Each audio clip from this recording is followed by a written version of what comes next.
આગામી રવિવારના રોજ મુસ્લિમ સમાજના પવિત્ર મોહરમ પર્વ નિમિત્તે ભરૂચના પાલેજ ટાઉનમાં પોલીસની ફૂટમાર્ચ યોજાઈ હતી। શુક્રવારે ઢળતી સંધ્યાએ પાલેજ પોલીસ મથકના પોલીસ ઇન્સ્પેક્ટર કોમલ વ્યાસની આગેવાની હેઠળ પાલેજ પોલીસ મથક પાસેથી પોલીસની ફૂટમાર્ચ યોજાઈ હતી।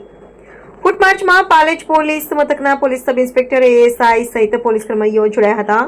ફૂટમાર્ચ દરગાહ રોડ થઈ જહાંગીર પાર્કમાં જ્યાં તાજિયા બેસવામાં આવ્યા છે ત્યાં પહોંચી પોલીસ ઇન્સ્પેક્ટર કોમલ વ્યાસે તાજિયાનું નિરીક્ષણ કર્યું હતું। ત્યાંથી પોલીસની ફૂટમાર્ચ પરત ફરી મુખ્ય બજાર થઈ આઝાદ નગરી કે જ્યાં પણ તાજિયા બેસવામાં આવે છે ત્યાં જઈ તાજિયાનું નિરીક્ષણ કર્યું હતું।